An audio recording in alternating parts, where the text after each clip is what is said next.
So every week, for those of you who don't know, the Bungie community management team, be it Cosmo or DMG, will put out an article and it serves as a bit of developer insight.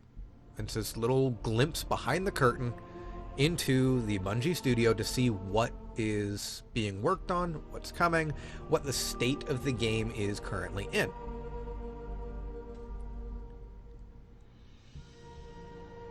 And as we lead into a new season, lead into, future updates, the TWABs tend to be a little bit meatier, a little bit more content in them, because there is content to provide.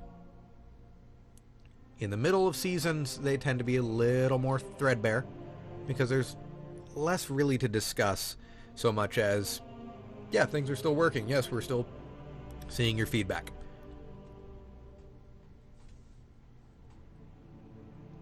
This week was massive. This week they are going into all of the abilities that are being adjusted and tweaked for all three classes. There will be some omissions, likely because there is little to no work being done on them, as their current state in the game is roughly where they like it, or roughly where it should be in terms of the greater balance of things. A lot of these changes are subject to change in the future, as a couple of these are changes to other changes that have already occurred. Middle of this season, early July, sweeping changes to the way stasis worked. We're going to see a couple of those not get reverted, but adjusted in the other direction again, because the nerf that came may have been a little too much, a little too big.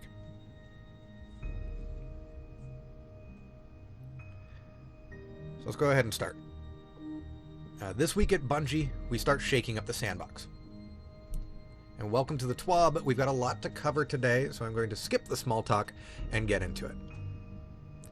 Yesterday, assistant game director and mustache enthusiast Joe Blackburn went out on Twitter and talked about some of our upcoming plans regarding Destiny 2 PvP. If you play Destiny and you haven't seen it already, I do recommend going to look it up. I'm not going to bring it up on screen because it's fighting with Twitter, but it is an incredible insight into their plans on PvP. But if you're able to read between the lines on what he's saying, from a game development side of things, it is also incredibly fascinating. It serves to highlight some of the trouble with how many moving parts there are in a studio, and that a lot of the changes that people may want aren't things that you can necessarily do quickly.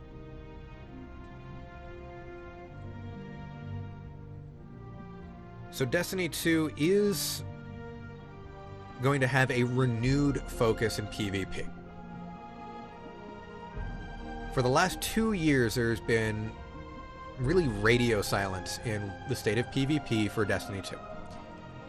The only things that have affected it have been some weapon balance or ability balances that affect the entire game, not just PvP. There haven't been any new maps or game modes in 2 years.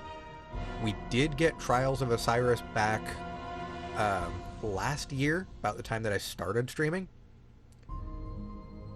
But that's not necessarily something new, for starters.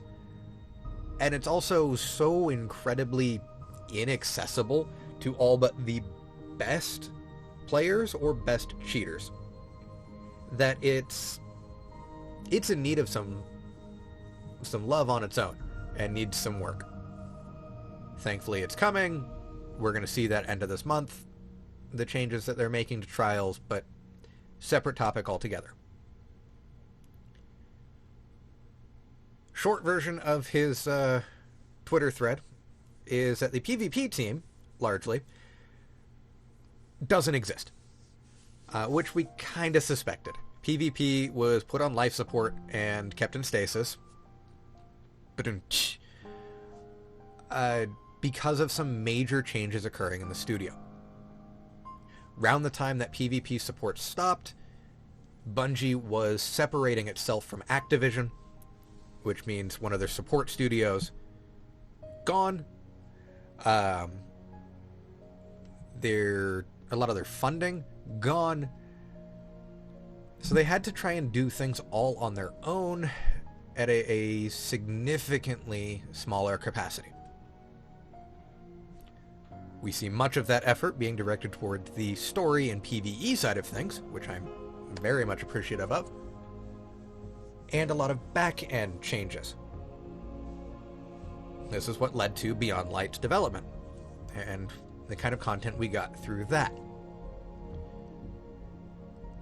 Now they're in a place where they can start kind of rebuilding and refocusing on all aspects of the game. The foundation has been laid out. Now we can start building on it. Towards the end of the thread, he did point out that Bungie is currently hiring for Destiny PvP developers.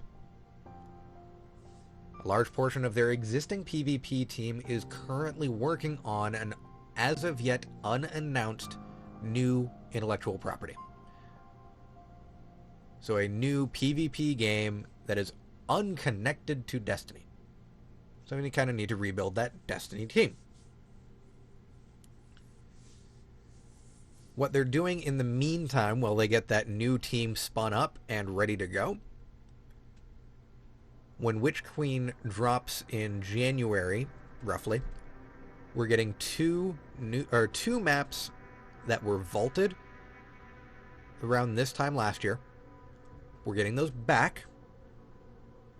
We're only getting 2 back because whatever changes to the engine they made for Beyond Light to make things easier to develop and update and change, it's very likely that the things that got content vaulted simply do not run on that new engine.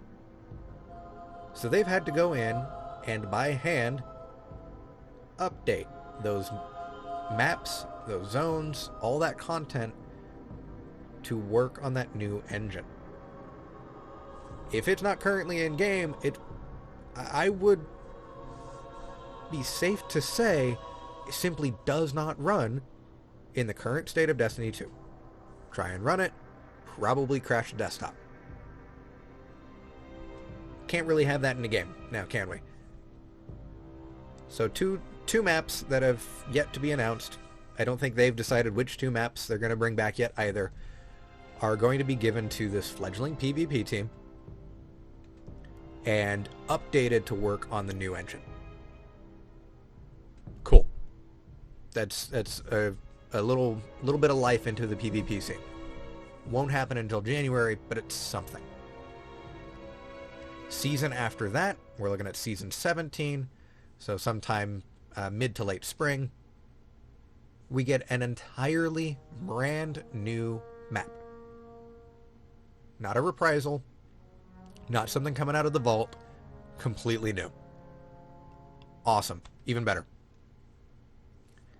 Season after that, the summer season, we get a Destiny 1 map coming back to the game and as a reprisal.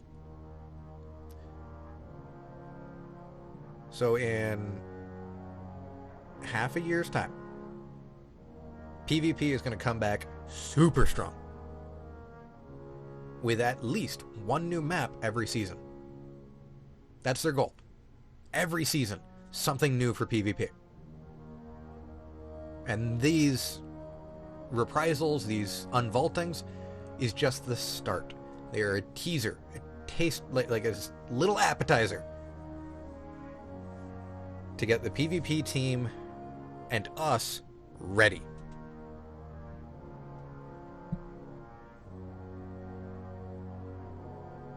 And then we're also looking at new game modes coming in. A lot of the existing Destiny 2 community who have been around since Destiny 1 are very fond of a game mode called Rift. It sounds a bit like someone was describing it as neutral bomb assault from Halo. So an orb will spawn in the center of the map. Teams have to pick up that orb and run it to a goal on the other side of the map, enemy's goal, and plant the bomb. Cool. They're looking at bringing that game mode back to D2. Cool. We can use more game modes that are not just Team Slayer with extra steps, or simply Team Slayer, as we'll see with Iron Banner. It's Team Slayer. Having said that, they're still testing it and working on it. Destiny 2 is a much faster game than D1 ever was. So it's hard to say how that's going to play out.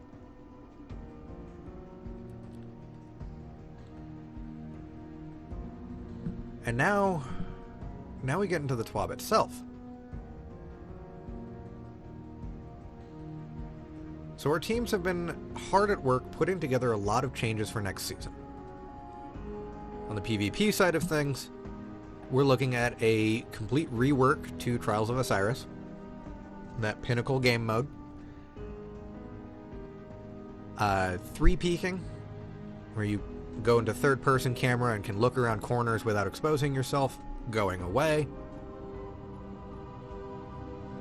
So there's going to be a lot on the PvP side of things coming that I am intrigued by. We won't know those until the 24th with the big showcase. Leading up to that big showcase, we've got 3 TWABs on the way. So we decided to break out upcoming sandbox changes into 3 parts. This week, we are covering abilities. Next week, looking at armor and mods, and then touch on weapons during the final week before the end of the season. And that'll be the TWAB just before that showcase on the 24th. So Eric Smith here, combat gameplay designer, is going to step in and discuss some of the upcoming changes. This is why we're sitting on the Titan first. Titan gets to be the first class that we're looking at. So Bungie has been hard at work on abilities, on the abilities balance patch for Season 15. The weapon balance patch already came out. That's what landed in early July. But there are some quality of life changes debuting in Season 15. There are now separate melee actions. So have you ever tried to throw a knife at an approaching Screeb, only to instead lunge forward and slap the Screeb in its gross exploding face? If you've watched my stream, you'll know how many times that happens. I will panic slap an exploding enemy. It happens. A lot. Or how about, have you ever accidentally wasted your hard-earned melee charge on a sad lone dreg?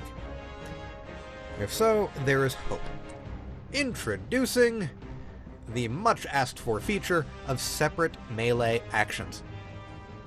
Starting next season, you'll be able to bind your charged melee attack, the ability version, and your uncharged melee attack, punch them in the face, to separate inputs, giving you greater control of when you use your abilities. Now this is an opt-in feature, and these new actions will be unbound by default. When you go to customize your controls, well, we'll bring that up here. Keyboard and mouse. Got the key binding right down here. So as of right now, my melee is bound to the C key. Default binding. So in Season 15, that binding's not going to change. That's the default. So you'll see the following new entries added to the action list. This melee tab is going to change to auto melee. Your melee is context sensitive, and its behavior will change based on your equipped ability and your proximity to enemies. So if you're super close to an enemy within that lunge range, it'll automatically switch to the lunge. You don't lose your ability version, or your ability melee. Unless that ability melee is tied to that lunge mechanic. A lot of my preferred warlock ones have that. You see my void melee. That's not going to change. A lot of the arc strider or arc hunter melee specifically, not going to feel too much of a change there. Throwing knife, hammers, any projectile melees, that's going to change. Now, this current system usually does its job well, but it occasionally betrays player intent. Like sometimes, say I'm close range with an enemy, I still want to freeze them as a warlock. Throw that projectile right in their face and freeze them, nice and quick. If they're too close, I don't throw that projectile, instead just punch them. This typically happens when I'm up close against, like, say, a knight or a captain, some bigger enemy that I wanted to freeze so I can get away. Instead, I've just slapped at the cheeks and I'm about to get clapped myself. Not a great time. With it separated now, we get the charged melee keybind. This is a new action that will always activate your charged melee ability upon button press, regardless of whether an enemy is within lunge range. Pressing the input when your melee ability is not fully charged will perform no action and cause the melee ability icon to flash red, just like how the grenades work. The uncharged melee ability is the new action that will always activate your uncharged melee. Pretty self-explanatory. Tap that button if all you want to do is throw hands. Now, there are some things that they say that need to note here. Melee attacks trigger as soon as the button is pressed, not when it is released. Melee attacks don't wait to see if you're still holding the button before starting. This means you can't set any of the melee actions to a long press or double press input. Game controllers have a limited number of inputs, so you might need to get creative with how you map your controls. I use mouse and keyboard, so I've got a whole spread of buttons that I can use, so I'm not too worried there. If you use a 360 or PlayStation controller, or 360, an Xbox or a PlayStation controller, you might want to start planning that now. If you assign a charged melee and the uncharged melee to the same input, it will always prioritize the charged melee over the uncharged melee, which is the opposite behavior of the auto melee action. In all honesty, if I do change my key bindings, that's probably what I'm going to go with, because then there's fewer things that I have to worry about. But we'll see. It's going to take some playing around. This is one of those adjustments that is a great quality of life feature for all of us. But tweak it to where you want it to be. So it's going to be a fantastic bit of, player feedback and player agency on how you and your guardian interact with the world. I love these changes. Now, as we go into this, there are some long-term ability plans here. Last season, Kevin Yanes laid out the vision for how they see subclass abilities fitting into the Destiny 2 sandbox moving forward. I believe that occurred in a podcast. Fantastic podcast. If you haven't given it a listen, it occurred on the Firing Range podcast. You can find that with Destiny community podcasts and their network. Even if you don't listen to any other content by that group of people, that one episode is incredible. Again, as a Destiny player, great information for us in game. As someone who is an interest in game development, also fantastic as well. They get into some nitty-gritty details that is truly beautiful.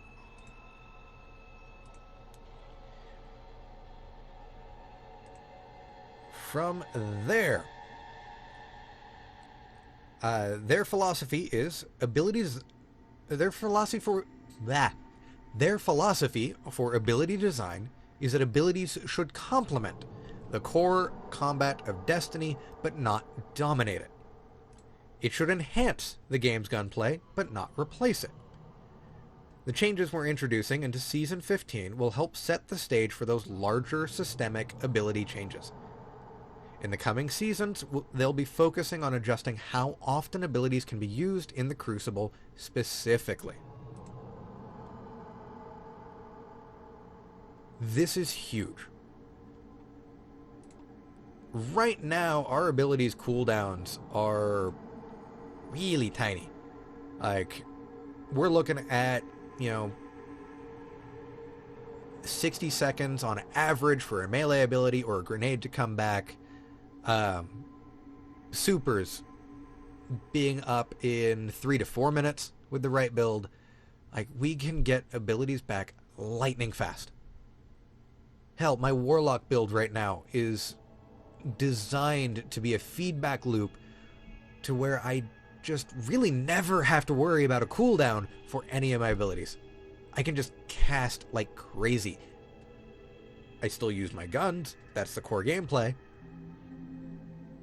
but I'm chucking grenades and slapping things with my charged melee constantly. It's not going to change in Season 15. But after that, we're probably going to see some significant nerfs to our cooldown times. And honestly, that's probably for the better. Let's be holistic about this and kind of accept we're overpowered right now. Power creep has gotten too high. Especially in the Crucible.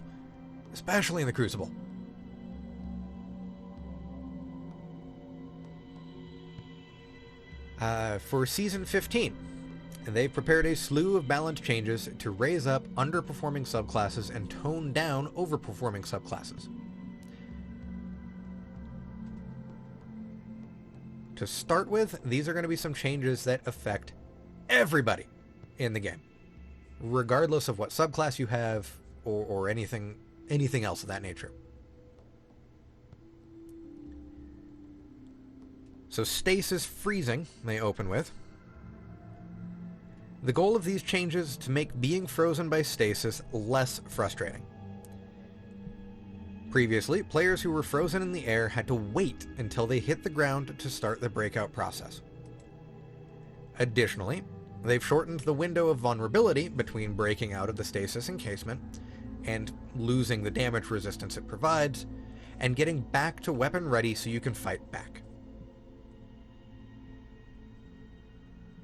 For frozen players, they can now initiate breakout while airborne.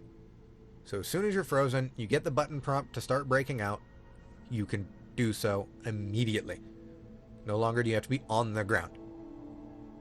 They shortened that breakout animation and camera transition from that third person back to first person, so that once you decide to break out, you'll be able to fight back sooner.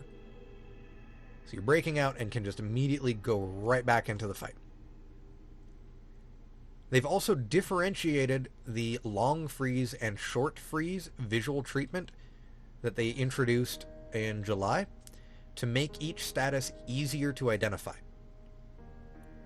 In the case of my Warlock or some Titan abilities, your stasis freeze, we'll bring that up. So like being frozen by, say, a Glacier Grenade or Cold Snap Grenade, those are going to be your short freezes. If you're frozen by the Super, that is your long freeze. We've had that update for about a month now, and it has made things in the Crucibles and PvP specifically, much easier, much more comfortable. Now that we've got that visual indicator, that's going to help both allies and enemies kind of determine what's going on. Just more information is always a good thing. Within reason. We'll talk about the death of 3 peeking as we're playing. They're also making some major changes to slides. So in-game, if you aren't aware, you can slide by sprinting and then immediately dropping into a crouch. So I just kind of roll my pinky from shift to control and I can slide on the ground. You've seen me do that plenty of times in the tower. You've seen me do that in gameplay. Not as much as some of the better players, because I'm not as coordinated as I would like, but it is a thing. And you've seen it happen to me in PvP a lot. People run around a corner, slide right into me, blast me with a shotgun. It's great. It's great. It's fun. You're going to see a lot of it today. These slide changes that are coming are massive and amazing. And yeah, there's going to be some folks who are salty about it, and I can understand that. Like, it is a huge ding to that particular playstyle. It is a hard nerf to that particular playstyle. But it probably, that playstyle, that sliding into engagements and one-shotting players, I doubt that was the intent of that particular ability. So we'll get into the detail here. The goal of this slide change is to slightly reduce the effectiveness of sliding into engagements to gain the upper hand. Even after the shotgun changes were made last season, sliding into every engagement with a shotgun or any weapon is still incredibly effective. And run and gun playstyles are very low risk. You can just run around a map, slide, shotgun blast a person, grab their special ammo, rinse, repeat pretty consistently. So they're saying that this is a change that looks scarier on paper than it feels in practice, but they're going to continue to monitor it, see how it plays out. I look at this and think it is a hard nerf to what the community has dubbed shotgun aping, that running around, slide, shotgun blast, run around, slide, shotgun blast, rinse, repeat. While sliding, players now incur the following weapon penalties. -20 to your stability. So your accuracy just dropped by 20% while you're in motion. Or not 20%, but 20 points. Your shotgun pellet spread increased by 15%. So the angle that the pellets fly in gotten larger. You're less likely to hit every pellet onto a body now. And you receive 1.5 times the normal flinch you would receive from incoming fire. That is massive.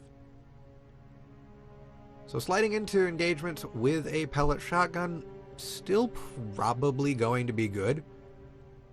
But I imagine you have to get much closer in order for it to be effective.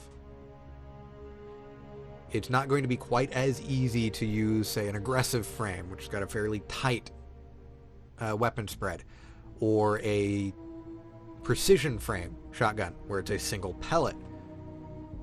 It's going to be much less likely that those are going to one-shot kill at most ranges. And this ties back into a little bit of some of that philosophy from that podcast that I mentioned earlier, where Bungie is looking to make player intent mean more. If you're going to do something, you commit to it, and you are expending a resource to do it. So the advantages of neutral game, things like this slide, are going to get reduced a bit. If you want that power boost, you gotta go for it. You gotta choose to get that power boost.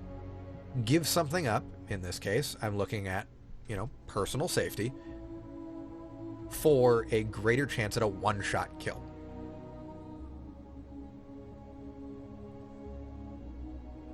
I'm still going to get slid into and blasted by shotguns with this change. It's going to happen.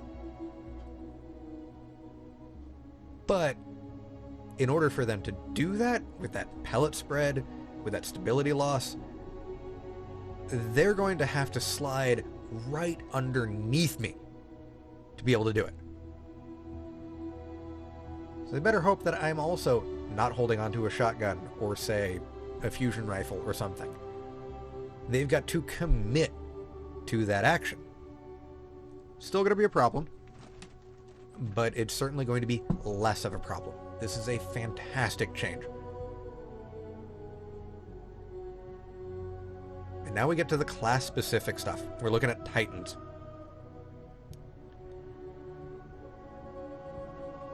So for all classes, we get our class ability.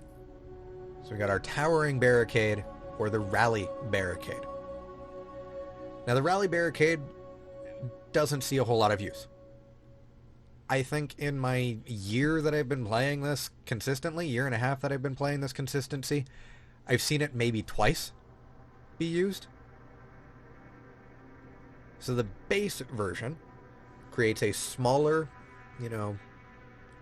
half-size barricade that you can peek over while aiming down sights that increases your reload speed for your equipped weapon when you stand behind it.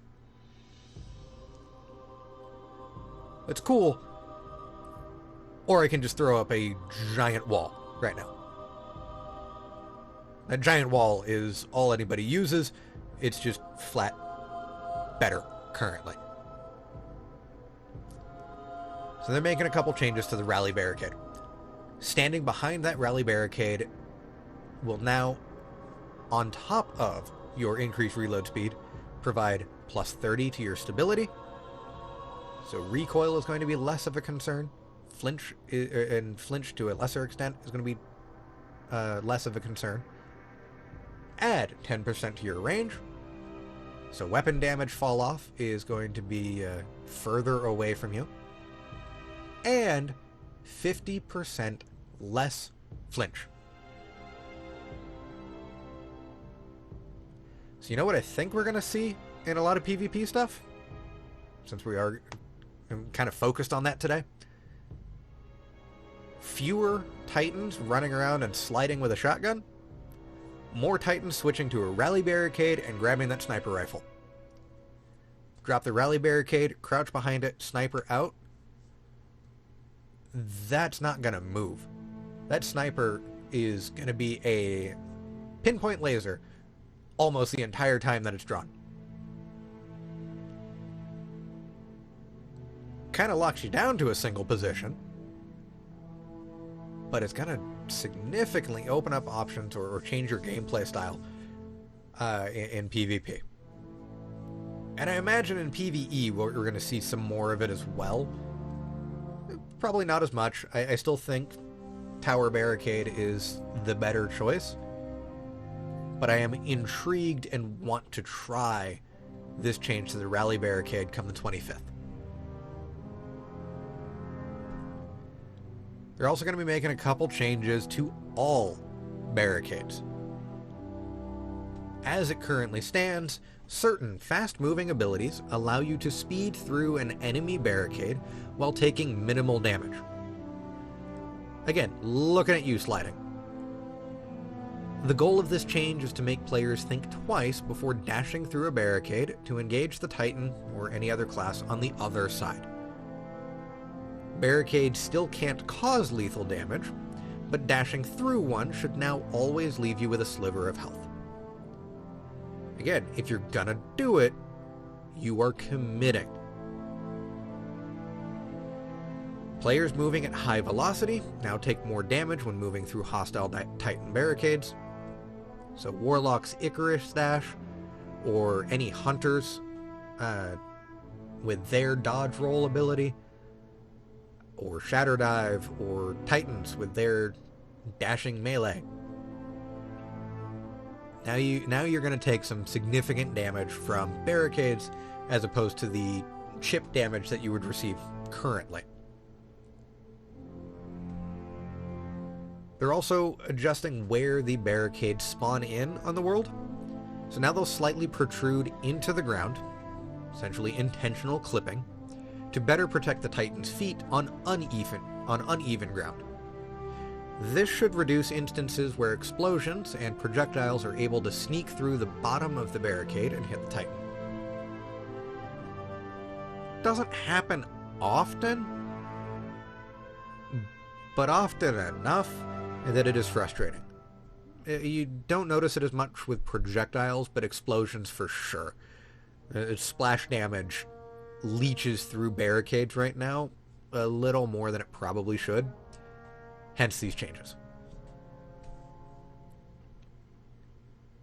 And then we get to the subclass specifics. We're going to start with the Behemoth. That's why we're at the Titan here. We've got the Behemoth page up.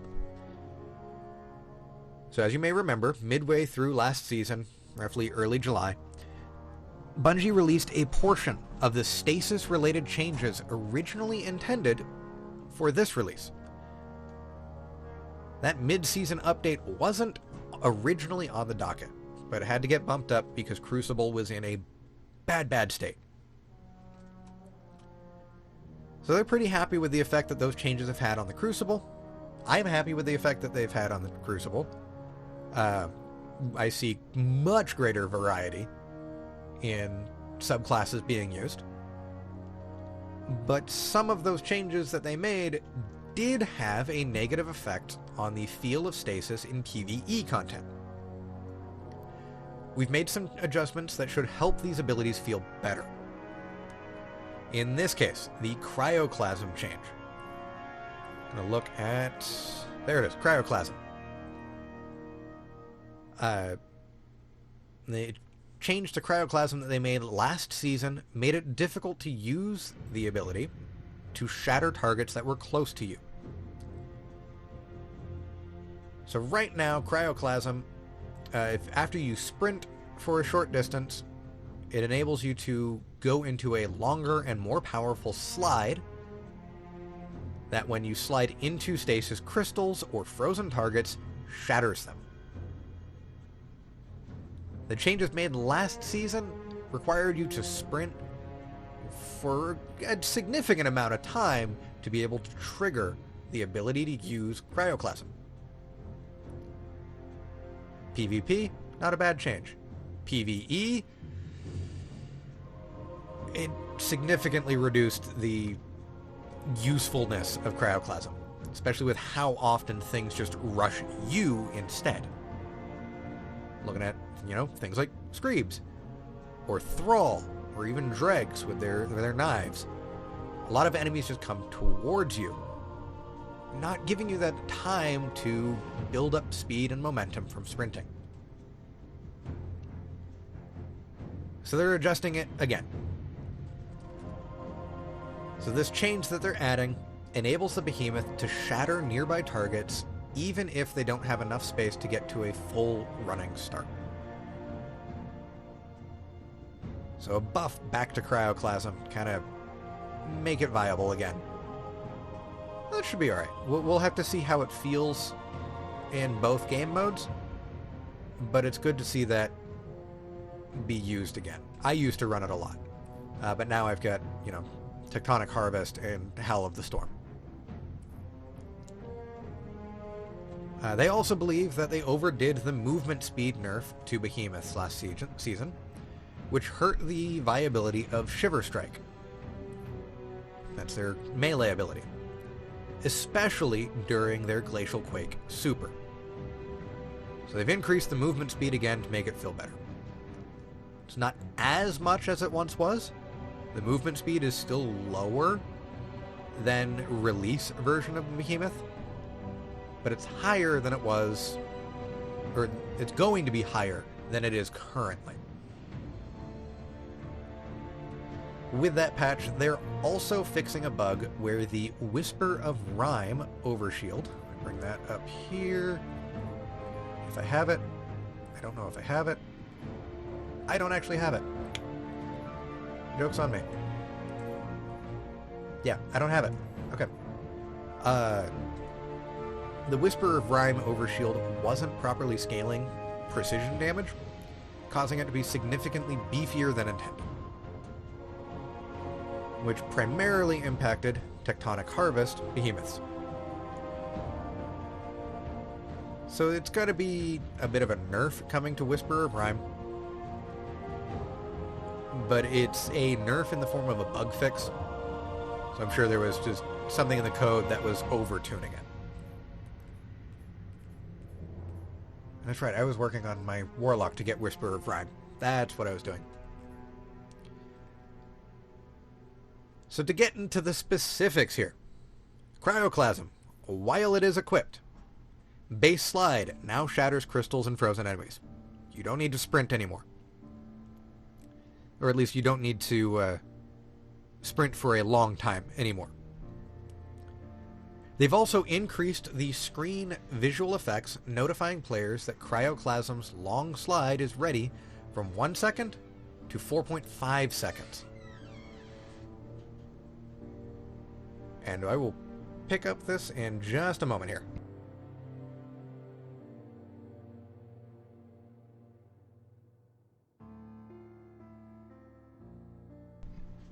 Alright, I just had a fresh key dropped off for me, so that'll be nice. Being able to actually, move around my home without frustration. Where were we? The Shiver Strike changes. The Titan melee. Increased the movement speed of it by 25%. So again, faster than what we're at currently, still slower than initial release. That'll be good. Like, I do genuinely miss and love the sort of rocket punch that Shiver Strike provided in the original version of the Titan. That was stupid amounts of fun. So if we can get at least a little bit of that back, great. That's fantastic. And then again, it fixed a bug where the overshield provided by Whisperer of Rime was not scaling precision damage correctly. It's overtuned, overdoing it. We now get to my favorite light subclass for Titans, Middle Tree Sunbreaker. They're extending the throwing hammer lifespan, right there, to allow Titans more time to finish an engagement and still pick up their hammer before it vanishes. You've seen me use throwing hammer. I love throwing hammer. It's hilarious that dink sound it makes when you bounce it off of an enemy's forehead, can pick it up and throw it again. Like, this is the Destiny version of Thor's hammer, and I love it. It's amazing. So now, if I don't get to pick it up right away, say it doesn't bounce right back to me, it's going to sit on the ground for a little bit longer, which is very nice. I've lost it too many times to needing to recharge my shields. Bungie also felt that it could deal more damage against orange and yellow bar enemies. So enemies with armor or some form of damage resistance. I personally don't know if it needed that. It was already fairly strong. But I'm not going to complain. I'll take it. I'll keep chucking hammers at bosses. Sure. Don't have to tell me twice. They've also, with the new charged melee action, allow you to throw your hammer at point-blank range at an enemy. I might change my key bindings to have those two separate abilities just for throwing hammer shenanigans. Just so I can throw something, bounce it off their head, and immediately catch it at close range. I want that so badly. So we're looking at increased time before the hammer explodes after hitting the ground from 6.5 seconds to 10 seconds. And increased the damage against powerful PvE combatants, yellow or orange bar enemies, by about 50%. That is a huge, huge damage buff to the throwing hammer. I already loved this subclass, this Middle Tree Sunbreaker, just for this one ability. and they've made that one ability even better. I don't even really know what these other two classes do, because throwing hammer. Also doesn't help that these two other trees not getting touched in this balance pass. We move on. We're looking at top and bottom tree striker. This is our arc subclass for Titans. So for both top and bottom tree, so the Code of the Earthshaker and Juggernaut. Some of the game's melee-based supers, these ones in particular, are at a bit of a disadvantage in today's sandbox. Things like Chaos Reach, the abundance of Vorpal weapons, blinding weapons, shuts down melee supers pretty handedly.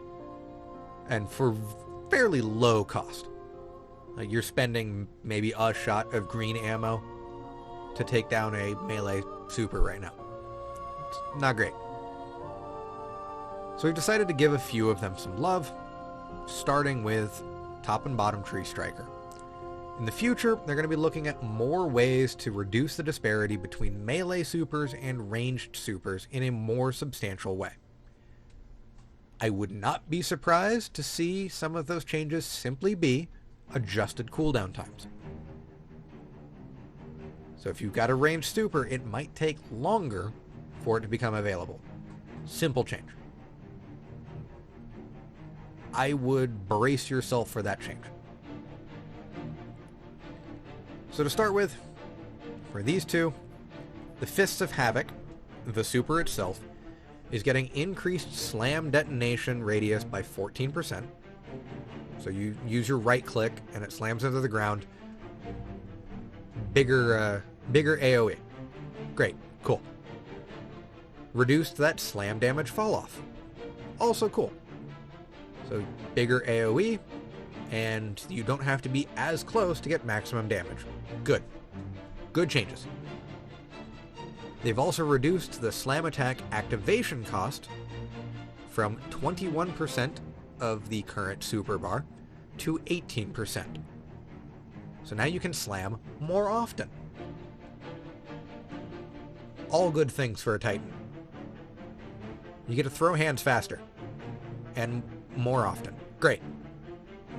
All good. All very good. Again, I'm still probably going to stick with middle tree striker if I'm running arc, which is the,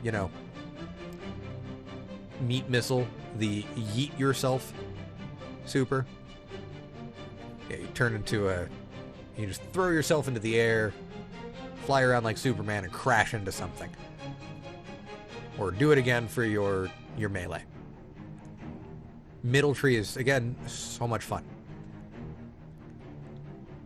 And this change is going to be balanced out by something that they haven't mentioned yet. They're going to say more about this in a future TWAB. What that likely means to me is we're going to see some significant armor changes next week that are going to adjust how this class plays. For now, what they can get into, the ability that everyone forgets that's on middle tree because they're too busy yeeting themselves at the enemy, is Inertia Override. Right now, when you pick up ammo during a slide, it reloads your equipped weapon and increases weapon damage for a short time. This is getting a buff, while slide in general is getting a nerf. So we're going to see the duration of Inertia Override increased from 4 seconds to 6 seconds, and sliding over an ammo brick will also grant 20% melee energy back to the player. So you can, do your smaller yeet more often. Not a huge change. We'll see how that plays out in practice. I think it's a nice change, especially given the overall slide changes that have come.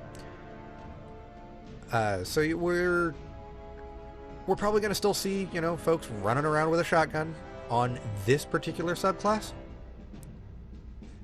But that kind of makes sense. sort of running around like a fool and slamming face first into things, is all this subclass does. It's its whole point. So if they're going to double down on that particular identity, awesome. Cool. That I'm fine with. That's going to be fun. Especially if the other subclasses, get bumped up to that level as well. Class identity is just as important as balance.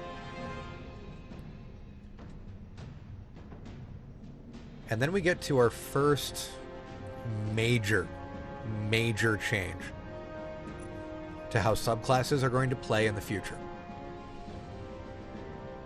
And I'm already on that subclass because of how ubiquitous it is to the Titan.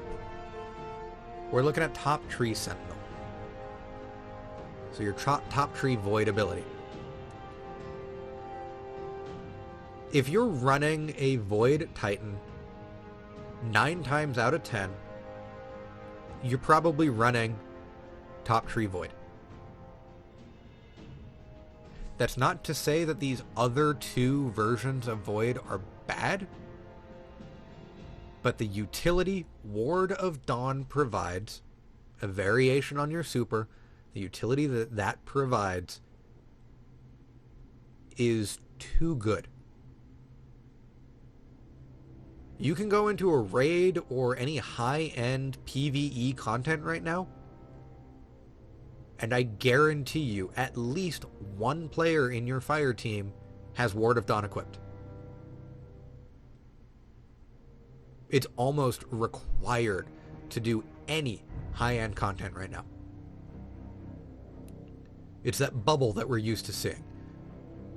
So when the super energy is full, instead of getting the Captain America shield, you instead create an indestructible dome to protect you and your allies.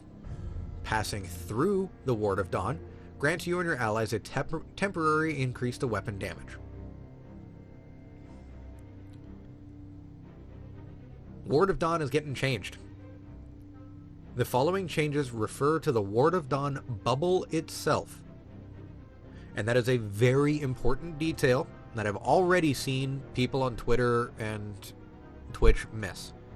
It is a change to the bubble itself, and not the players inside the bubble. Currently, dropping a Ward of Dawn on top of a boss is a no-brainer because it's so effective. Not even on top of the boss, just near the boss oftentimes is all you need. The goal of this change is to reduce the breadth of encounters solved by Ward of Dawn and make burly bubbles a conscious choice by the Titan. Again, that philosophy of if you want something that is crazy powerful, you are giving up something in return. You are making a conscious and committed choice for that power. So the Ward of Dawn bubble itself is increasing the damage taken from bosses.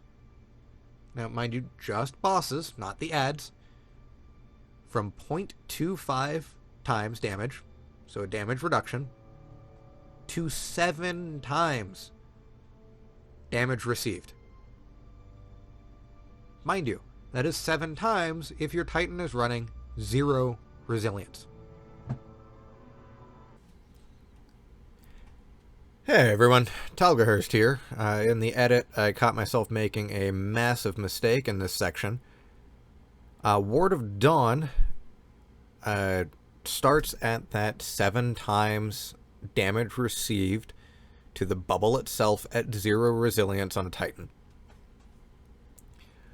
I can't think of a single Titan who runs 0 resilience or makes that their dump stat. They need it for their barricades. So if you have a maxed out resilience, 10 resilience, that puts you back to that 0.25 times damage received from bosses. Gets you back to the Ward of Dawn that we are used to today, but it requires 10 resilience. What we're likely going to see is somewhere in that 7 to 8 range still, And that's probably going to be closer to just a simple 1 times. Whatever damage the boss deals, they are dealing full damage to the bubble as normal, no modifiers. That's going to be the most likely outcome. We're still going to see a lot of very resilient bubbles here. Anyway, back to the TWAB read here. Thank you.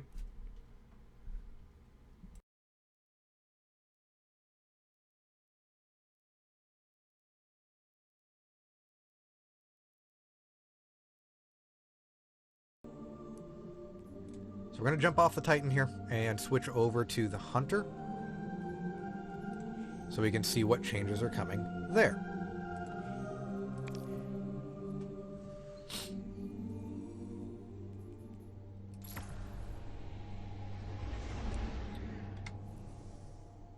So they're going to start with the Stasis subclass again here. Looking at the Revenant. So last season, they reduced the radius of the Silence freeze. That's an initial comma throw from the super, Silence and Squall. For those of you who haven't seen it necessarily, Silence and Squall, you throw 1 comma, and it explodes on impact, freezing enemies around it. And then Squall throws a separate comma that creates this stasis tornado that slows and damages enemies caught inside. So they reduce the radius of Silence, that initial throw, and that change is played out well, requiring the Revenant to be more precise with their Silence throws. If you want to freeze your target, hit your target. Not a bad change. We're okay with that. However, even with that change, Silence is still the scariest portion of the super. And Squall needs to feel more dangerous. Currently, the Squall Storm is slow enough that you can kind of ignore it or fight until it gets close and then relocate. I'll be honest, I'm almost never really worried when I see just that tornado. Because unless it starts on top of me, I can avoid it pretty easy. So they're increasing its speed. With the speed change, we want players to prioritize relocating when they see an approaching Squall. Additionally, Squall will now stop when it touches a boss, which would make it better for single target boss damage. They are, however, pointing out that there is a known issue where the Squall will not start moving again if the boss moves or dies. That is a bug. It's gonna get fixed later. Hopefully sooner rather than later, but it's a later issue. They also made a significant nerf in July to Withering Blade, reducing its speed, its tracking, its damage, its slow duration. Like that ability got hit with the nerf bat silly. But Bungie feels like they hit it a little too.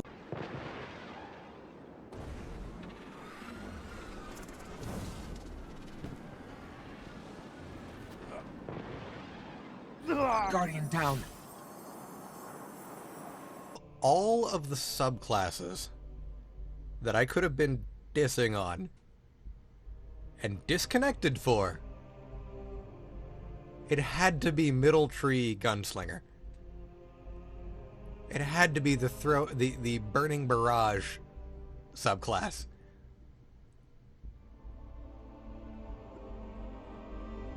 I can't think of anyone who would argue with me that it is a bad subclass right now.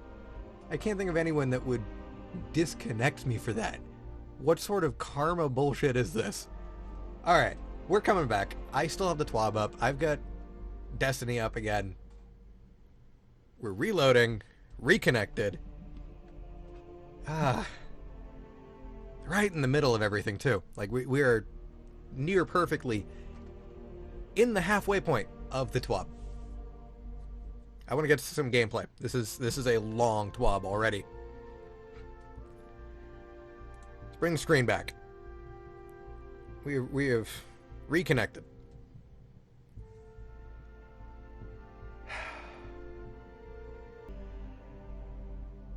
So the Way of a Thousand Cuts, Middle Tree Gunslinger, the Burning Barrage subclass.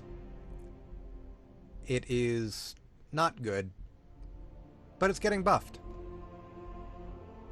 Sorta. Bungie would like to give hunters a larger window to defeat burning enemies and trigger the Playing with Fire perk. So destroying burning enemies recharges Knife Trick more quickly. Knife Trick being your charged melee ability where you throw a fan of flaming knives that burn targets on hit.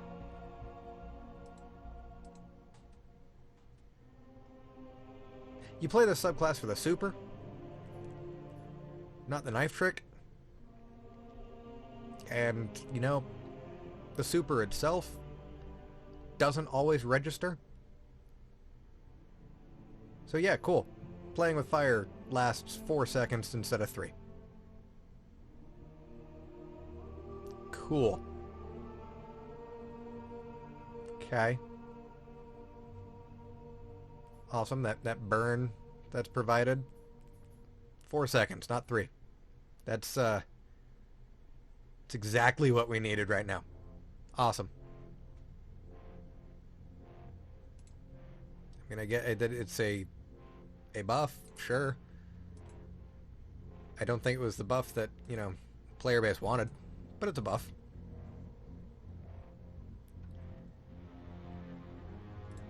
We're then going to take a look at the Top Tree Gunslinger. This one's preferred by a lot of folks. Like, it's a pretty 50-50 split between top and bottom tree. Top Tree in particular has been through a lot. Not that I necessarily have experienced. I've only been here about a year and a half. But they had intentionally reduced the effective range of 6-shooter several seasons ago to balance it against Bottom Tree Golden Gun. And this change was then unintentionally reverted at some point due to an unrelated integration mishap, and then later de-reverted. So super long range, short range, bug came along, made it long range again, back down to short range. In any case, they're extending the lethal range of the super a little bit to reduce how often it required 2 shots to kill in the Crucible. So no longer short range, just moderate range. Damage fall off now starting at 25 meters instead of 20. Decent. That's nice. Top Tree Gunslinger still is fairly good neutral game. Its charged melee ability is nice. It can get precision damage, so you're going to refund ammo on kills, boost your reload speed, etc. It's already pretty good. This just makes it that little bit better to compete with Bottom Tree. Awesome. And now Arc Strider. Now, they had mentioned previously, melee supers, such as Arc Staff, are struggling a bit in today's sandbox, where players move extremely fast, weapons hit extremely hard, looking at you, anything with blinding or Vorpal, and range supers handily win duels.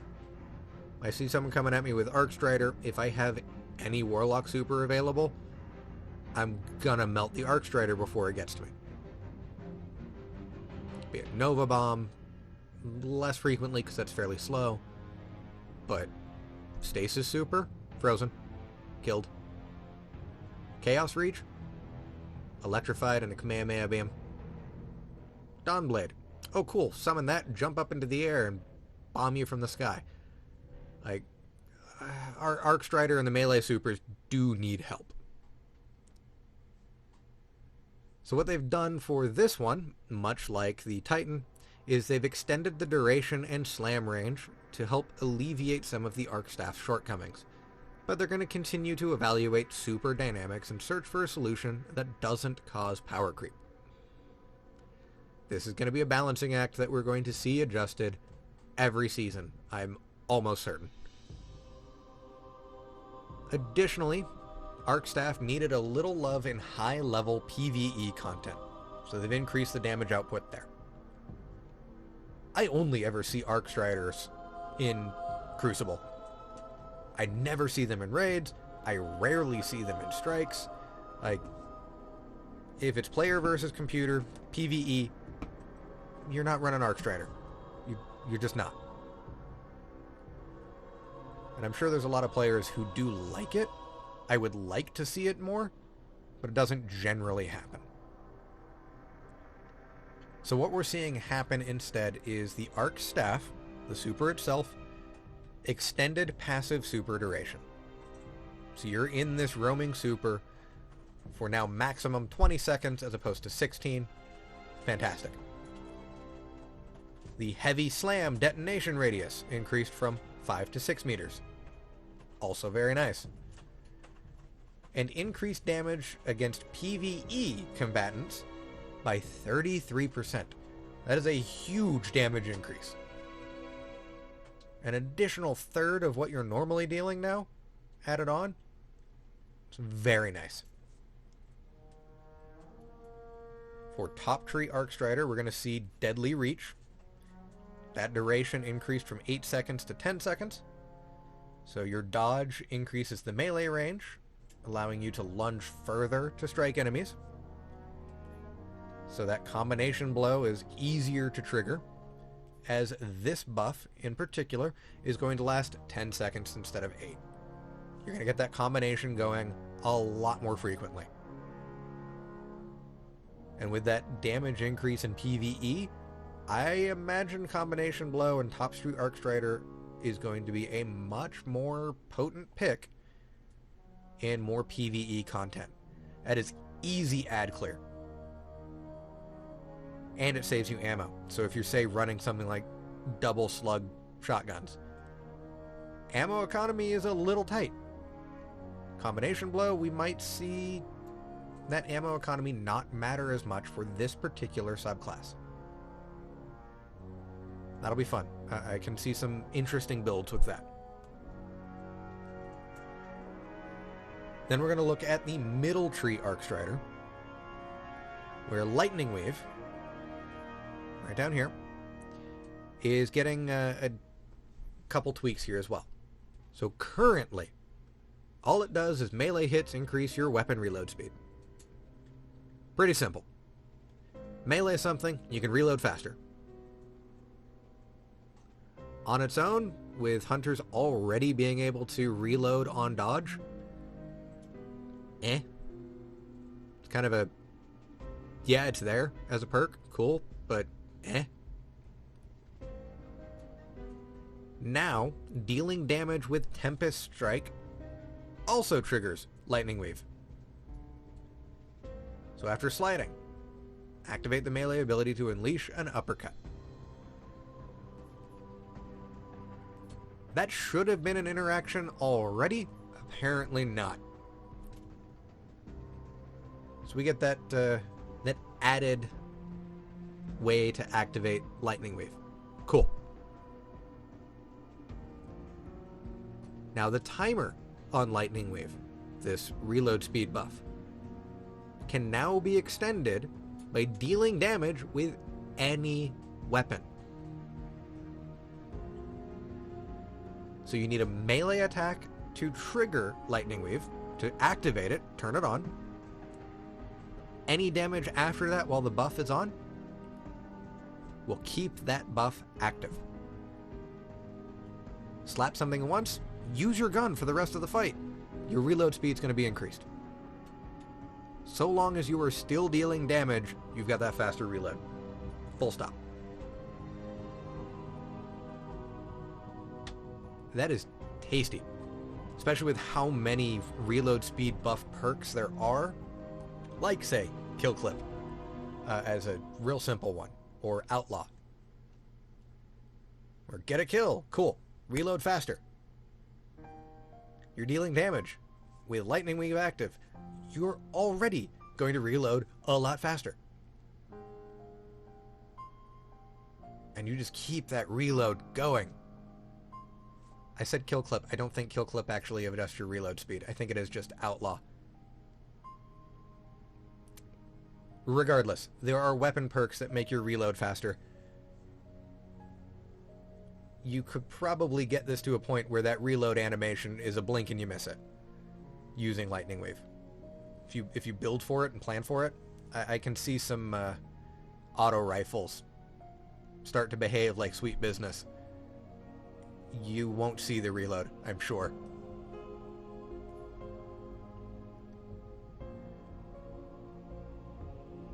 And then we get to the Hunter's probably only nerf and necessary nerf. We're looking at Middle Tree Night Stalker. I hear this in Crucible and I just know I'm dead. I hear someone pop Night Stalker super, and if they're anywhere near me, I'm dead. Just dead. So Spectral Blades, its super, not only allows its user to go invisible and vanish from radar, but it also has one of the highest damage reduction values in the game. When you have your super active, you get a damage reduction. You get armor. Apparently, the one that makes you invisible also has the most damage reduction. Why? Why? Why was that a thing? So now, as the fantasy of this particular ability, again, we go back to that class fantasy, is that of a stealthy assassin and not a stealthy raid boss, Bungie has decided to tone down the damage reduction. Looking at the data, Middle Tree Night Stalker is among the most successful subclasses in the Crucible, so this change feels warranted. It is absolutely warranted. If you see a Void Hunter in Crucible, it's probably Night Stalker. Every so often you'll see one of the other two, but it's probably Night Stalker. Because of that super. Because of the ease of getting, a weakness and invisibility and true sight on crouch and invisibility from your super. It is a potent class when playing against other players. So they've reduced the damage reduction during the super from 52% to 47%. Mind you, that's while you were visible. They've also reduced the additional damage reduction when invisible from +5 to +3. So when you're invisible, you're still looking at a 50% damage reduction when no one can see you. It's still going to be stupid good in Crucible. It is still going to be a dominant subclass. But now, hopefully, things like Vorpal weapons will be able to do a little bit more to it.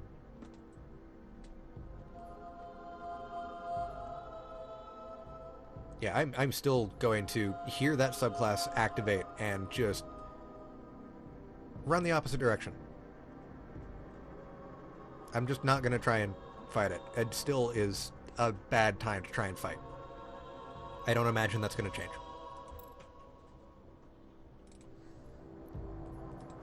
And now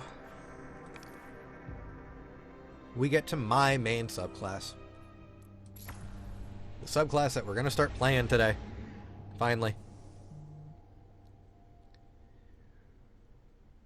We're looking at the Warlock. Starting with Shadebinder.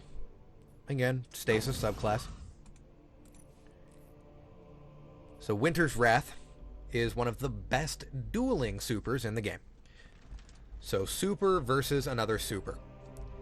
And it's capable of quickly and easily dispatching those other supers.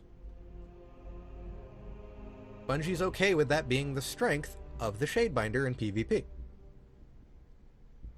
I'm going to reference that podcast that I did earlier, where Bungie talked about the design philosophy of Stasis.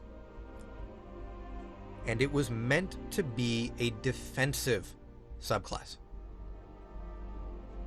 You use these abilities to react to danger, to get yourself to safety, and or set up a counterplay.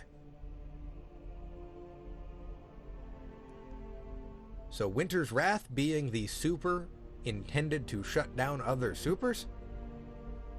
Cool. We can play with that. That's going to be fun. Having said that, Bungie does still feel that melee supers need more of a fighting chance against the Shadebinder. It's still going to be good, just not quite so instant win button good. So now, for Winter's Wrath, that Shatter Pulse, that AoE that I can get, it has reduced damage against up close or melee supers. Additionally, Warlocks must now freeze and shatter twice to defeat players in a roaming melee super, be that Burning Maul, Fist of Havoc, Sentinel Shield, Nova Warp, etc. The Stasis super for Titans still only requires the one. They are counting that as a ranged super. And given its slam attack and it sends out that cascade of ice, I can see the logic. I get it. It's also got one of the best mobility out of all of the melee supers. So, cool. A little bit of balance there.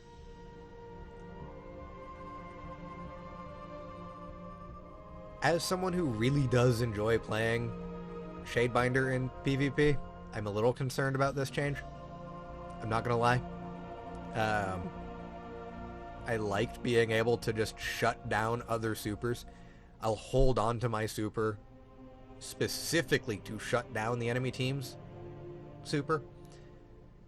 Needing to hit them twice with it, it'll probably be fine in practice. I probably won't notice it, really. And again, it's that committing to that extra power. I have to spend resources for that higher power. So using my super to shut down theirs, I have to, engage a little bit longer than I'm used to. Fine.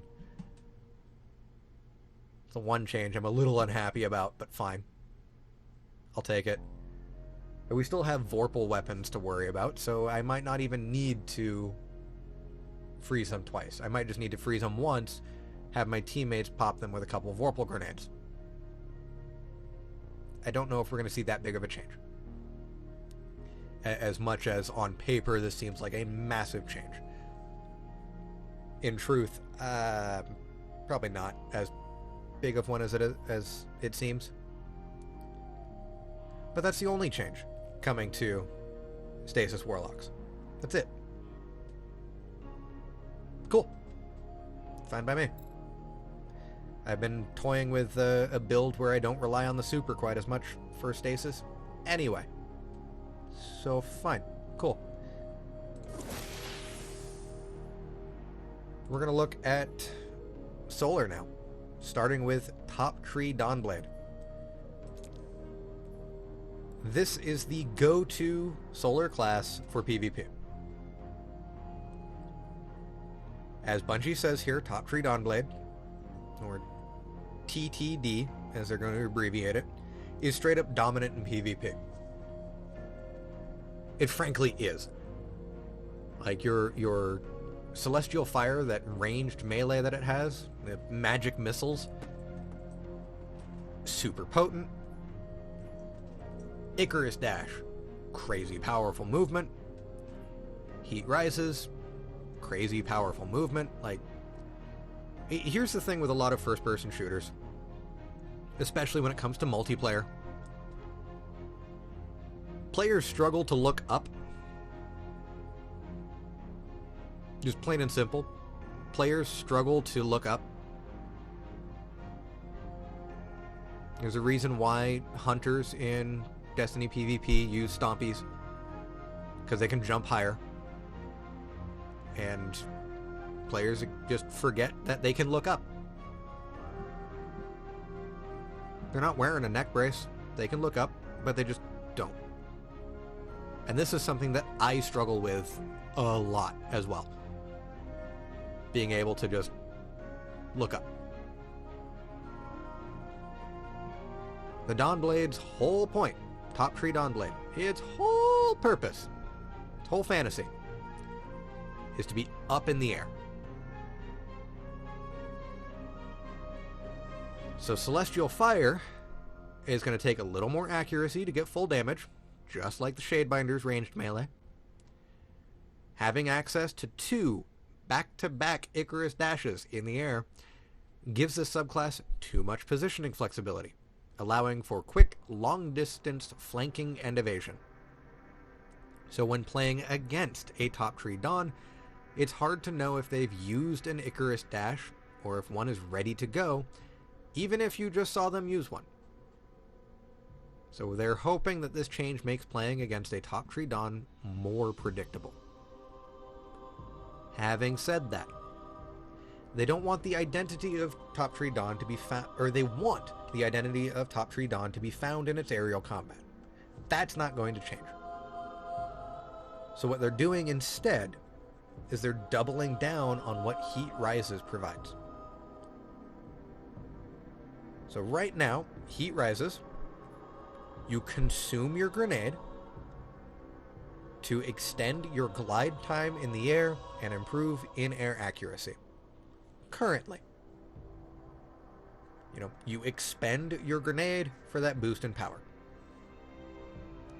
Now what they're going to do, we'll look at, Icarus Dash and Heat Rises first here. Icarus Dash on its own. There is only 1 charge you get every 4 seconds as opposed to the 2 we currently have. Bit of a nerf. Yeah, absolutely. But while under the effects of Heat Rises, we now get those 2 dodges every 5 seconds. But wait, there's more. It gets better. Heat Rises. Its duration has been increased from 10 seconds to 15 seconds. So if you're dodging like an absolute mad person, you could potentially get 6 Icarus dashes for the duration of Heat Rises. Probably closer to about 4 or 5. Even then, that's more than what we currently get. Additionally, Heat Rises, they've increased the time extension awarded for air kills while you're in the air, while Heat Rises is active. This extension duration differs based on the type of enemy killed. So, kill a Dreg, probably not a whole lot. Kill another player, probably a lot.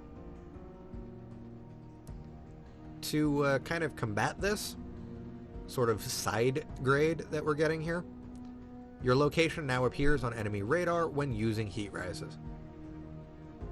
You kind of light yourself on fire and paint a target on yourself. Which, yeah, for the amount of power that you are getting from just eating your grenade is a lot. So for the neutral game, for the I've expended no resources, currently, Top Tree Dawnblade, crazy powerful. Next season, on the 25th of August, we're going to see that neutral game nerfed, but its conscious choice, its expend your resources for power, slightly buffed. We're looking at a significant side grade here. It's not really a buff, it's not really a nerf, it's just a change in how it performs. That way it keeps its identity, but if you're going to go for that increased power, you are giving something up in return. In this case, you are giving up your grenade for that boost in power that we would have normally. Or at least currently. So, yeah. Tiny bit of a nerf. Tiny bit. But if you want what we can do now, it's going to cost you.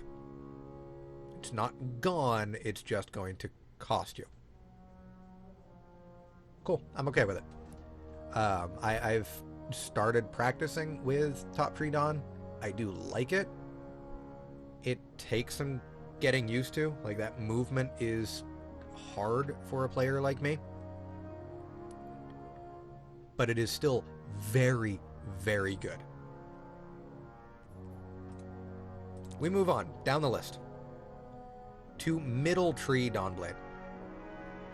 Just like Ward of Dawn, the Top Tree Void for Titans, dropping a well on certain bosses is a no-brainer because it's so effective. The goal of the changes below is to reduce the breadth of encounters solved by a Well of Radiance and make Burly Wells a conscious choice by the Warlock.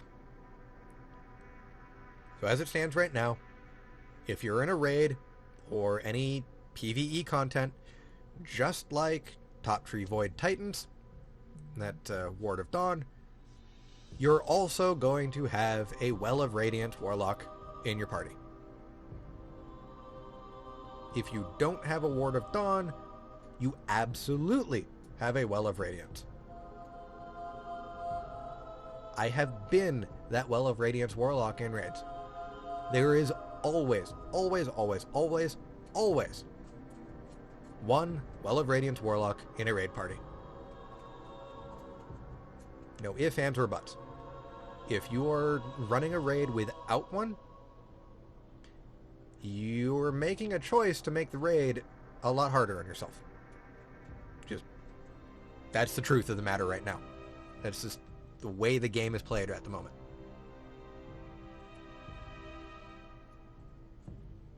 So it's getting some tweaks, just like Ward of Dawn did. But it's also getting some tweaks in PvP. Because on the flip side, while you always see Well of Radiance in PvE, you never see it in Crucible. So they're going to make some tweaks to make it better in Crucible in that PvP setting.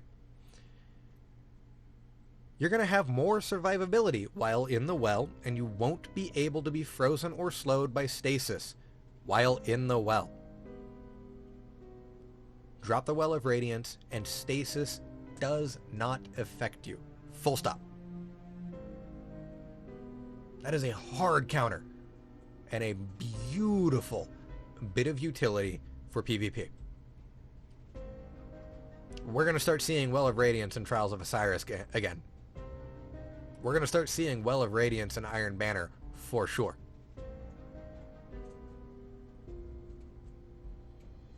Now, a little detail here, and the significant portion of these changes affects the Well of Radiance itself.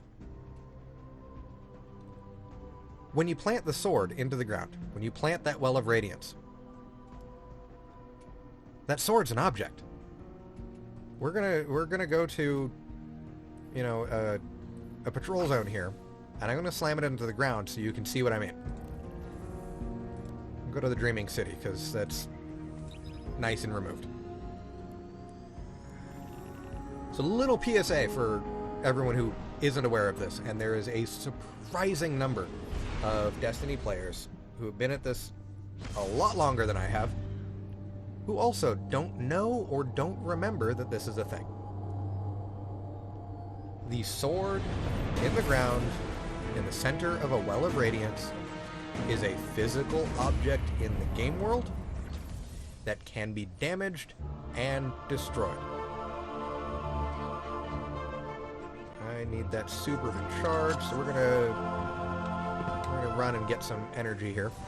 Whoop. No.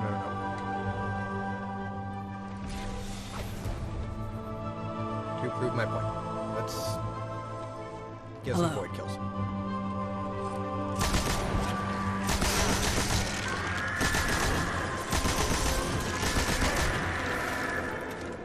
Alright, abyssal extractors are ticking.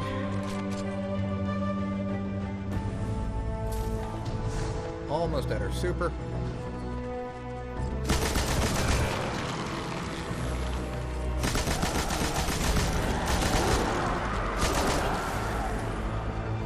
halfway there.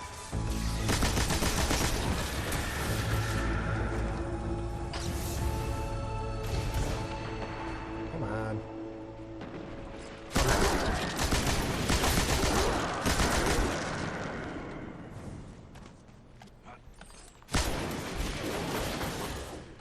I just need super. Alright, I haven't masterworked any of these weapons. That's why it's taking a little longer. Okay. So we'll show it off right here. We'll wait just a minute. So the sword itself in the Well of Radiance, not the players. Again, just like the Ward of Dawn, it's the super itself, the physical object that gets spawned in the world, not the players. Damage to that object taken from bosses. Just bosses. That is a specific enemy type within the game code. Goes from a 2.5 times damage, so damage reduction, instead to a 1.5 times at 0 resilience. Damage taken can scale down to 2.5 times based on the owner's resilience stat. So if I've got 10 resilience, it'll go back down to that 2.5. It's doable. Again, note that this refers to the Well of Radiance itself, not the players inside the well. To show you, that sword, that is an object. I think even the bubble. So this whole pillar is a physical object that can be shot and destroyed. And that will turn off the well. For PvP, this is important. I could be crouched behind cover, drop the well, and that sword is just gonna stick up out over the cover. It can be shot. Having said that, players inside the Well of Radiance get increased damage resistance against enemy players from 20 to 40%. So they're really making it look enticing for PvP.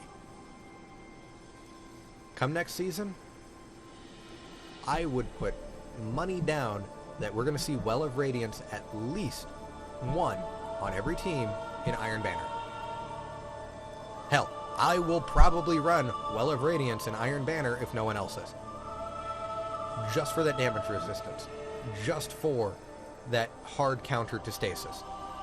Not being frozen or slowed while in that well, very nice.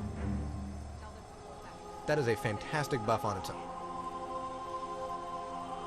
Mind you, again, that sword, being a physical object and can be shot, can also be frozen and shattered, but it takes multiple freezes and shatters before getting destroyed. Cool. You're still probably going to see this in raids as a guarantee in a party, because its other utility is still there, still very good. It just won't necessarily last as long as it does now. Fine. That's fine. So it's going to be less likely that you're going to one phase a raid boss. It's going to take 2. Cool. That's fine. Other change that folks are kind of sleeping on, Guiding Flame. Guiding Flame is your melee. Strike an enemy with this melee ability to inflict a burn and empower yourself and nearby allies. Boost that duration from 7 seconds to 10 seconds, and that damage buff from 20% to 25%. Slap a dreg or a thrall, easy kill with your charged melee. Now you and your party are able to do a lot more damage. Awesome. I need to play around and see how large that nearby allies radius is, but that's a lot harder to do now since we don't have the Menagerie's Tribute Hall anymore. It would have been so much easier to use the Tribute Hall to test this stuff. but we have to wait for something like that to come back, if it ever comes back. And lastly for solar, Bottom Tree Dawnblade. The first solar subclass that I used, because I couldn't get the hang of Top Tree for a while, is indeed one of the worst subclasses in the game. As much as I did use it when I started streaming, it's not great. And even they note it's a little lackluster compared to the other Warlock's options. I've now started, if I'm running Solar Warlock, it's middle or top for me.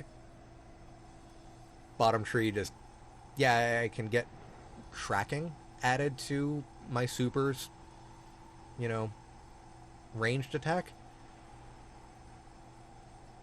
But my aim isn't that bad to begin with to where it's relevant. So they're going to significantly buff it, add some increased functionality.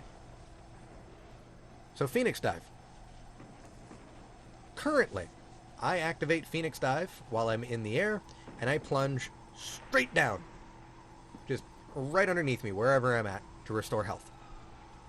If I've got my super active, it causes explosive damage and returns some super energy. Cool. But, like they point out in the TWAB, like the Revenant's Shatter Dive, same key press, even, Phoenix Dive can now dive down diagonally in the direction of your choosing. So all they've done is taken Shatter Dive's, you know, coding and applied it to Phoenix Dive. That is amazing. That is awesome. All on its own. I am much more inclined to use this ability just for that added mobility to this ability. But wait, there's more! Bottom Tree Dawnblade also has one of the weaker melee attacks in the game. Slap an enemy with this melee ability to burn them and then cause them to explode. Currently, you had to defeat an enemy with the melee impact to cause an explosion. If they don't die on that initial melee hit, they do not explode. That's changing. So now, you use the melee to apply that burn, and with the new rework, any time you defeat an enemy who is burning, or defeat an enemy with any of your solar abilities, they're going to explode, and they're going to spread a burn to nearby enemies. And remember, if you kill an enemy that's burning, they explode, spreading that burn to other enemies. So you can kill them, and cause them to explode, and spread that burn to other enemies. And I'm noticing a theme here. Warlocks are getting to be the premier ad clear. Thorn and Necrotic Grip, dealing, you know, poison damage over time. Kill them with the poison. AoE burst of poison. And you can just spread those explosions and cascade across an environment. Stasis, with their pulse fire bolts. I'll bring those up here. Through cold snap grenades and frost pulse. Or not frost pulse. Through ice flare bolts. That's it.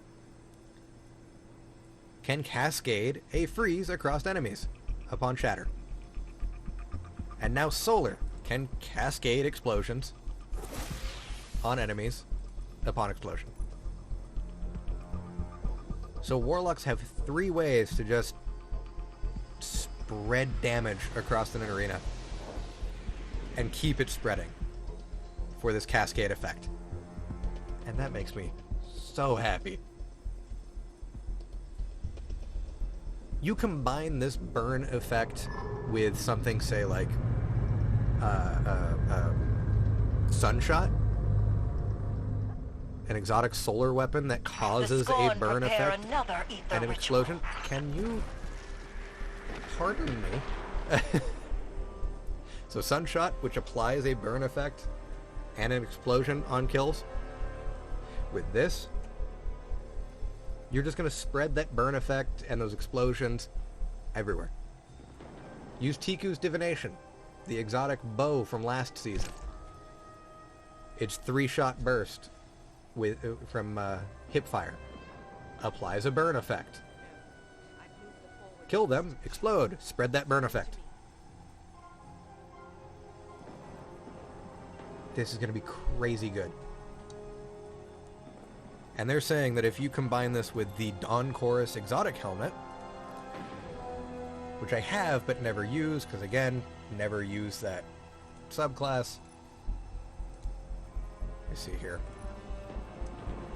Your daybreak projectiles cause targets to burn on contact and deal more damage to them. All of your burn effects last longer, and you gain a small amount of melee energy each time one of your burns damages a target. So really, if you're using this and that subclass, there is no reason for your enemies to not be on fire. You walk into a room and ignite everything, and then eventually explode everything with little effort. Yeah, you've had to build specifically for it. Sunshot, Dawn Chorus, Bottom Tree Dawnblade.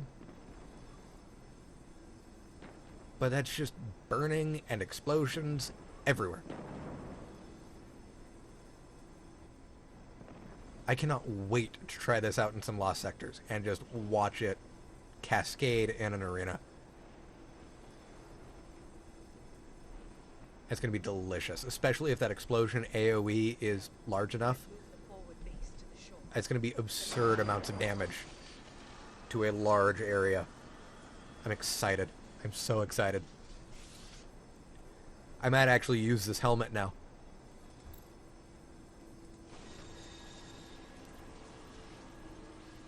And lastly, we're going to get to the arc abilities here for Warlock. Starting with Middle Tree Stormcaller, Chaos Reach.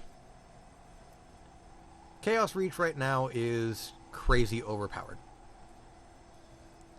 Between Ball Lightning, Chaos Reach on its own, being able to refund super energy if you end it early, use it with Geomag stabilizers, and you can get Chaos Reach back in less than 2 minutes.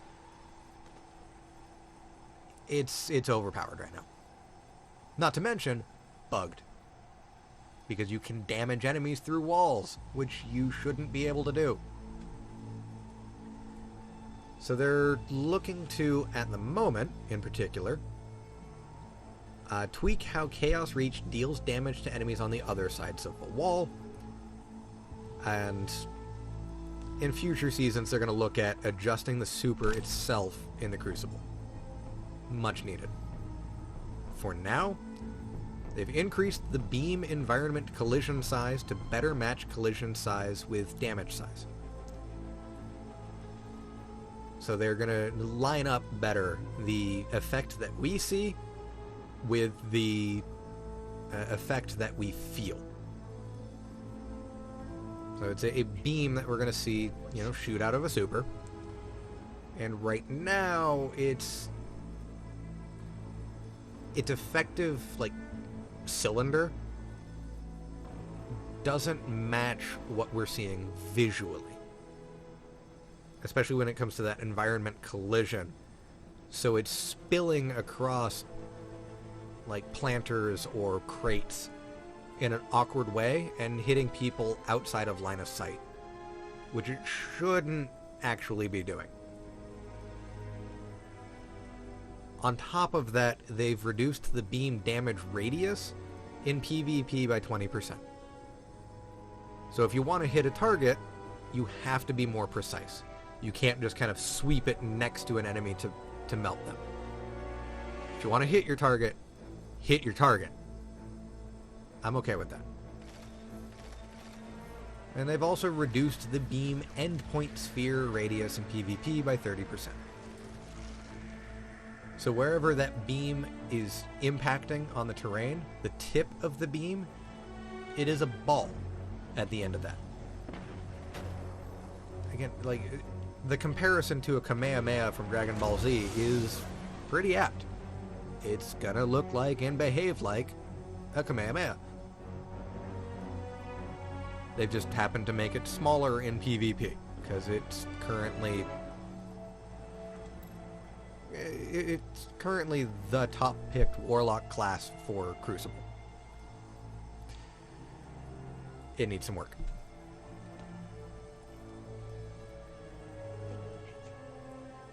And then we've got our bottom tree Stormcaller. Our little Arc Buddy class. And it's also, you know, underpicked. I don't ever use it. Because the Arc Buddy is fun, but not great. So what they've done is Landfall, the activation animation of your super, is a little more powerful. So you still get that lightning bolt that hits the ground, creating a shockwave around you on the cast of your super. But now there are going to be 5 arc projectiles that shoot out from that impact point past the shockwave in all directions. That'll be fun. I'm intrigued to see how that works in practice, because I don't know if they track, if they spread out in a fixed trajectory, if I don't know how that targets or how it's going to play. We're going to have to wait and see until the 25th to actually test it and see it in action.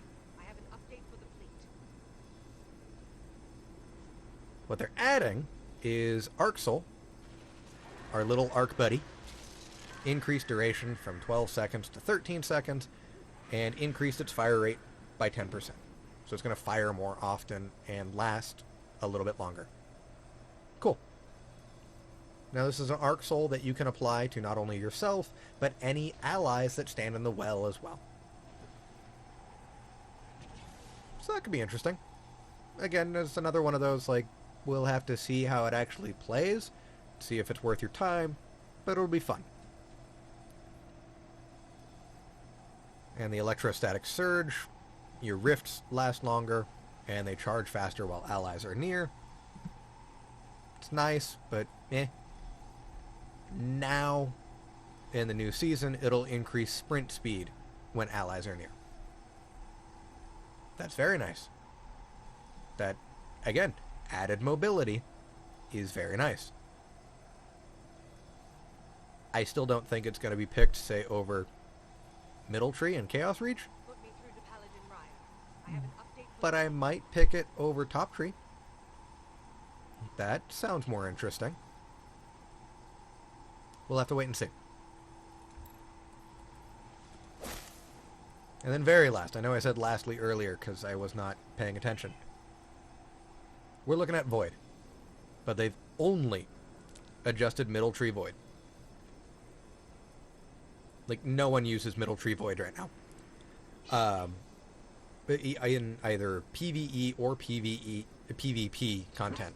Like, no one takes Nova Warp.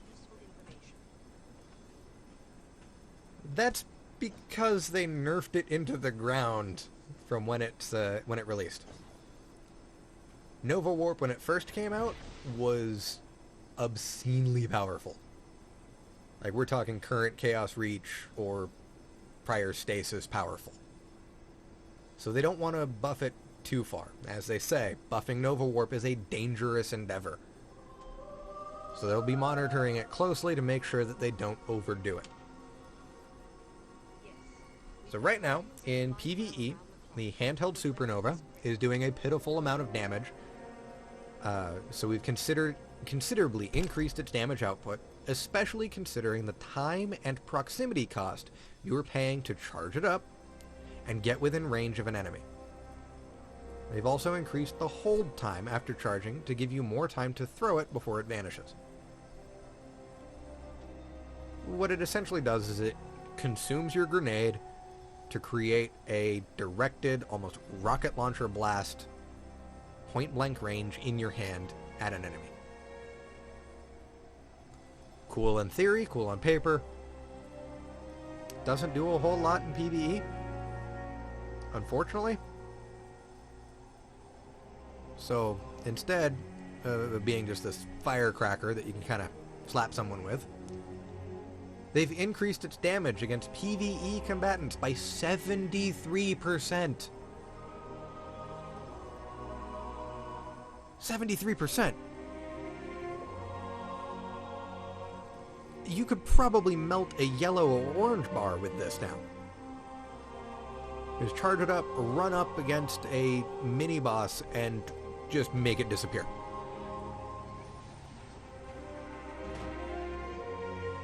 Like, what's that D&D spell? Death Touch? Or Necrotic Touch? What is it?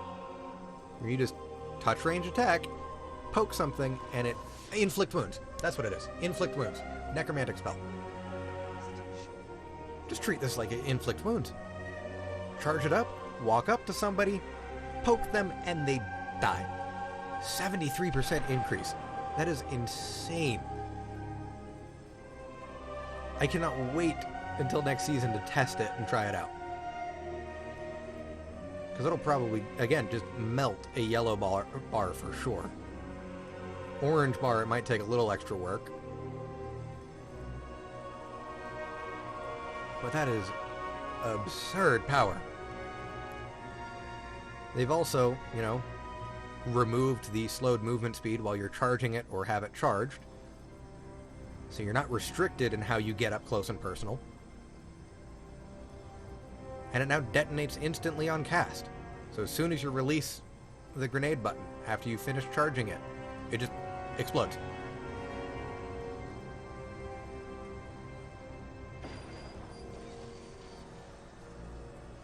And then the handheld super... Oh, sorry, that was a Nova Warp. That was the super. So the super does 73% extra damage. Still crazy good. The grenade, that touch of death, that inflict wounds, 100% increase to PvE combatants. Both of these are just going to absolutely melt whatever's in front of them. And I can't believe I got these two mixed up.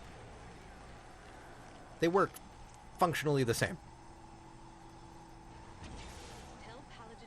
Like, it's still that same get up close and personal, charge it, explode. Just in your hand, directed outwards.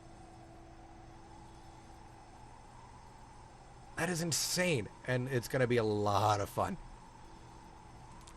I don't know how useful it'll be in PvP still.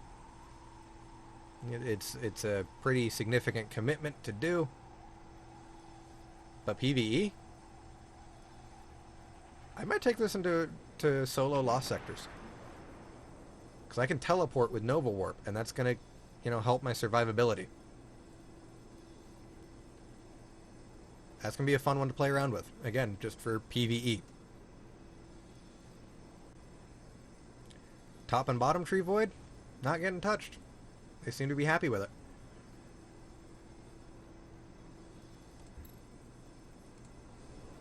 So that's it for all the ability buffs and changes that we're going to be seeing.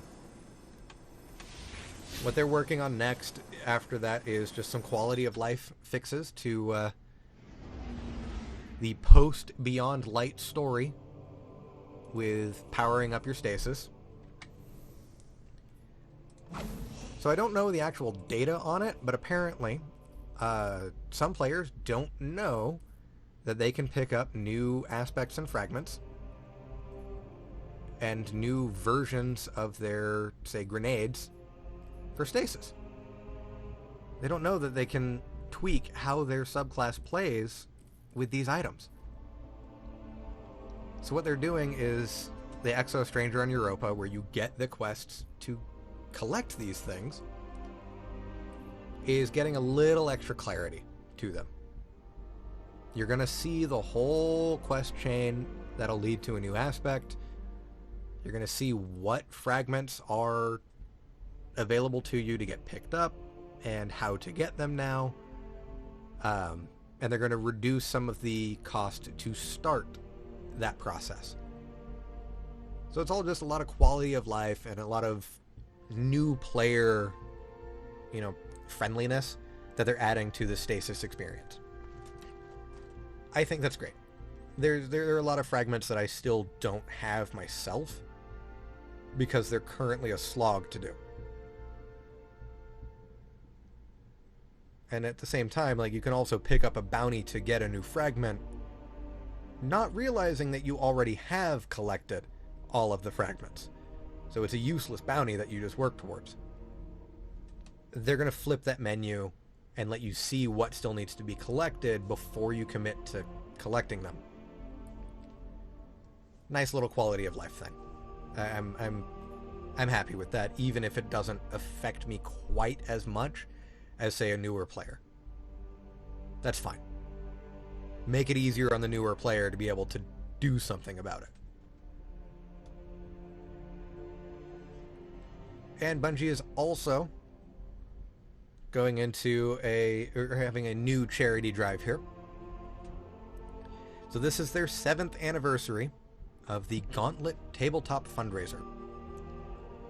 On Sunday, August 15th, Team Bungie will compete in a tournament against 20 other local gaming studios and tabletop aficionados to raise funds for Young Women Empowered, Y-WE. Young Women Empowered is a Seattle area nonprofit whose mission is to cultivate the power of diverse young women to be creative leaders and courageous changemakers through transformative programs within a collaborative community of belonging. Your donations will help fund the Young Women Empowered Dream, a program that helps to remove barriers for youth, such as fixing the car they need to get to school, buying books for their education, or helping them get a license to start their own business. Your donations will also embolden our team with power-ups that will help us win the tournament. Thanks to you, Team Bungie is the reigning champion. Head to the team's donation page to commit your support on or before August 15th at 11:59 p.m. Pacific Standard Time. Anyone who donates $25 in a single donation, and with all of Bungie's charity pushes like this, these rewards are single donation in order to get to their team page. They will receive the Entre Nuit emblem, which will be distributed on Thursday, August 26th. So this rules of the road here is to be eligible for the emblem. Donations must be made to this campaign between August 2nd and August 15th at 11:59 p.m. Pacific Standard Time.